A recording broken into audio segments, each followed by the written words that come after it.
बिहार के मधुबनी जिले से चंदा जुटाकर आई एक मां कानपुर के सेंट्रल रेलवे स्टेशन पर 5 दिन से ठिकाना बनाए हुए है। वो यहां से रोजाना स्वरूप नगर स्थित बालिका गृह तक दौड़ भाग लगाती है, सिर्फ इसलिए कि उसकी बेटी उसको वापस मिल जाए। कानपुर के सेंट्रल रेलवे स्टेशन पर बड़ी मां को देख किसी का भी दिल पसीज जाएगा, लेकिन बालिका गृह और बाल कल्याण समिति के कर्मचारियों के दिल पत्थर के बने हुए, जिसके चलते 5 दिन से स्टेशन परिसर पर पड़ी है मां। पैसे भी हुए खत्म, लेकिन बेटी का इंतजार नहीं। 5 दिन बीत जाने के बाद अब इस मां के पास चंदा करके लाए गए पैसे भी खत्म हो चुके हैं। कानपुर स्टेशन पर अब इस मां को रोते बिलखते देखा जा सकता है। उसके पास पैसे तो खत्म हो चुके हैं, लेकिन आंखों में बेटी को वापस पाने का इंतजार अभी खत्म नहीं हुआ है। आलम यह है कि शहर में रहने खाने का कोई ठिकाना ना होने के चलते स्टेशन पर ही आने जाने वालों से उसको जो मिल जाता है उसी से वो अपने दिन काट रही है। लेकिन हैरानी की बात यह है कि इस लाचार माँ का दर्द बाल कल्याण समिति को नहीं दिख रहा है।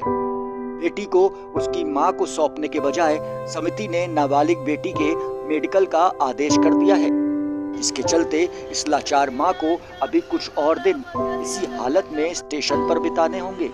रेलवे चाइल्ड लाइन के समन्वयक गौरव सचान ने बताया कि 28 अगस्त को आरपीएफ पुलिस ने एक किशोरी को पकड़ा था।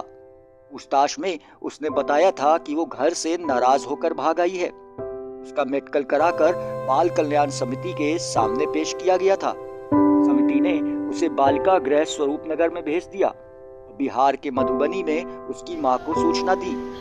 गरीबी के चलते उसकी मां को पड़ोसियों ने चंदा जुटाकर कुछ पैसे दिए, जिससे वो कानपुर स्टेशन पहुंच गई। लेकिन बाल कल्याण समिति ने किशोरी को छोड़ने से पहले ही मेडिकल का आदेश कर दिया, जिससे अब ये लाचार मां बेहद परेशान है।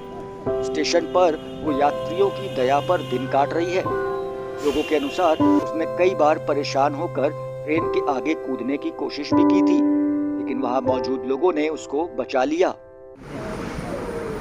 क्या हुआ था जी, क्या मामला था बच्ची वगैरह की बात करिए?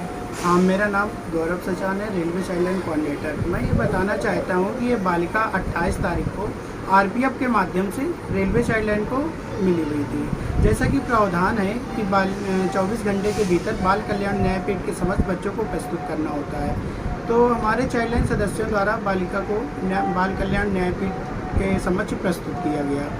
वहाँ से आदेश हुआ बालिका गृह के लिए, बालिका को बालिका गृह में आश्रित किया गया।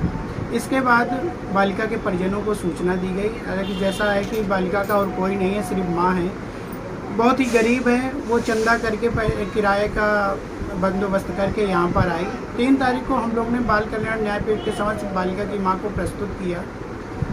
उन्होंने लेकिन बालिका को आदेश नहीं किया कि वो बच्ची घर जा सके। बालिका की माँ की स्थिति बहुत बिगड़ रही है, दिनों पे दिन खराब होती जा रही है। बालिका की माँ की मानसिक हालत भी ठीक नहीं है, वो ट्रेन से कटने के लिए तैयार है। बालिका को अगर नहीं छोड़ा गया तो हो सकता है कि बालिका की माँ ना बचे। अब इसके जिम्मेदार कौन होगा? समिति होगी या और कौन होगा?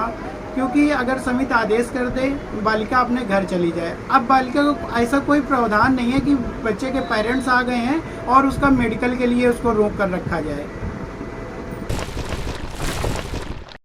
सब्सक्राइब करें एबी न्यूज इंडिया के यूट्यूब चैनल को, क्योंकि हम रखते हैं आपको हर पल